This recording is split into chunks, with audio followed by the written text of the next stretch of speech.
Sehingga hari ini kawan, ada satu kisah yang sebenarnya benar-benar menghantui diri saya. Saya tak pernah cerita tentang cerita ini. Saya ada seorang sahabat, arkitek juga. Dan itu bukanlah arkitek biasa sebenarnya. Beliau sebenarnya mewarisi sebuah firma arkitek yang dibina oleh arwah ayah dia, seorang arkitek popular dekat Johor Bahru. Selama puluhan tahun arwah bapanya membina firma arkitek itu,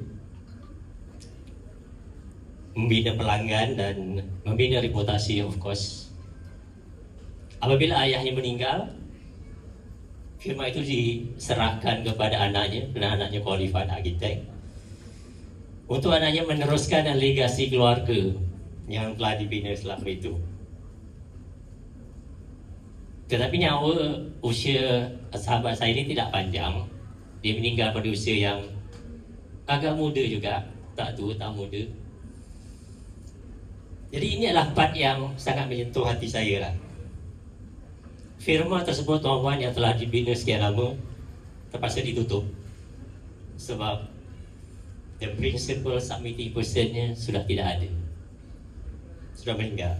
Jadi semua projek-projek yang ada pada kita itu terpaksa diserahkan kepada pihak lain. Sebahagiannya saya sendiri yang ambil alih. Ada sebagian staff yang saya terpaksa ambil, dan ramai lagi yang lain-lain membawa haluan masing-masing lah. Premis office itu terpaksa dijual. Legasi yang dibina selama puluhan itu akhirnya terhenti di situ sahaja. Tuan-tuan dan puan, selepas 10 tahun saya bekerja makan gaji, kerja 9 to 5, saya buka firm sendiri. Jadi selama 20 tahun saya menguruskan firma saya sendiri. Dari dalam tempoh masa itu saya dapatlah juga merasai apa itu kebebasan masa. Saya menikmati juga kebebasan keuangan. Saya fikir macam tu lah, tuan-tuan.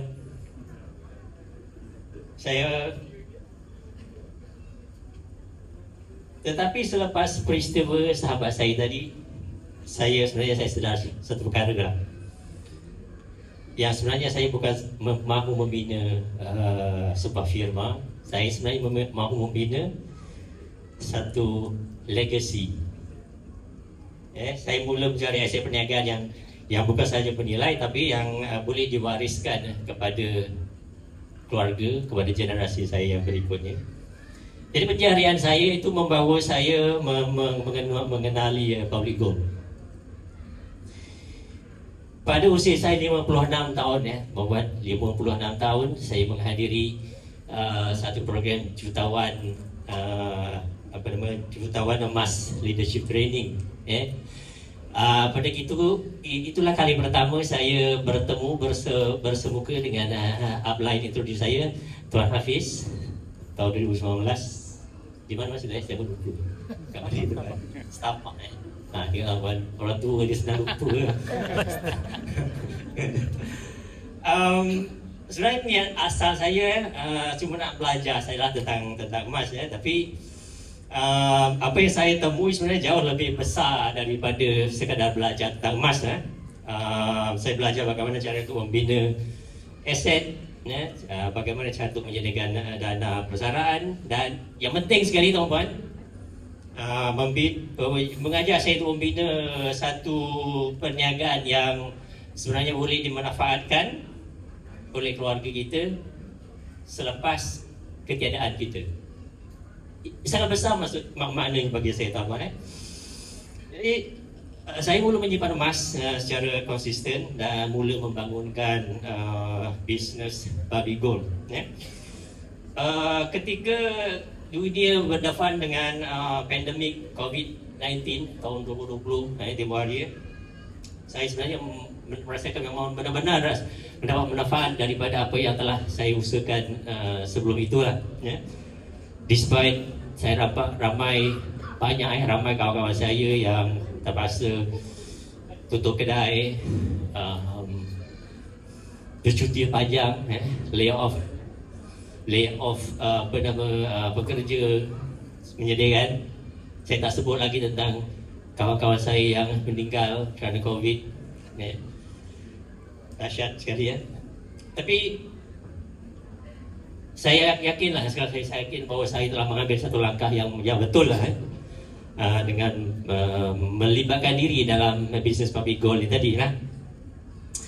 Jadi hari ini tuan-puan, saya nak bercakap ni khusus kepada rakan-rakan veteran yang ada di Dewan pada petang ini. Betul, memang ramai orang kata umur dah 50, umur dah 60, dah lambat.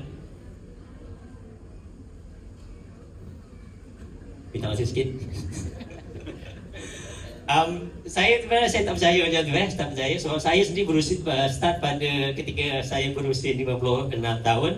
Dan saya tahu dan saya yakin usia bukanlah penghalang, malah pada usia inilah ya, sebenarnya kita mempunyai sesuatu yang sangat bernilai, tuan-tuan. Kita pada usia 50-an ni kita ada sesuatu yang lain mungkin tak ada. Kita ada pengalaman. Terutama kita ada pengalaman. Kita ada trust, kepercayaan orang ramai. Dan saya rasa kita mempunyai rangkaian kenalan yang telah kita bina selama berabad, selama 50 tahun, 5 decade. Kalau saya boleh bermula pada usia 56 tahun, saya yakin semua yang ada di dalam Dewan ni boleh buat. Tak ada sebab kenapa kita tak boleh.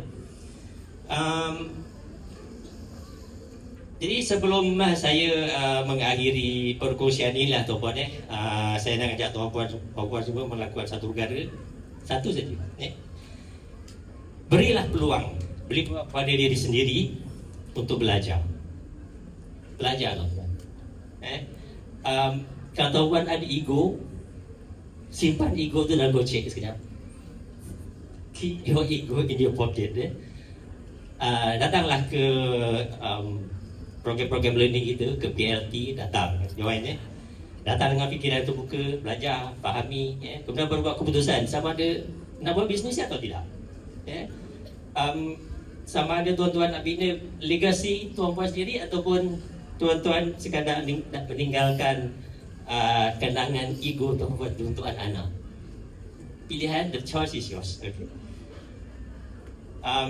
Saya tak pernah sangka keputusan saya menghadiri program pada usia 26 tahun itu sebenarnya mengubah cara saya melihat kewangan dan persaraan dan legasi keluarga saja.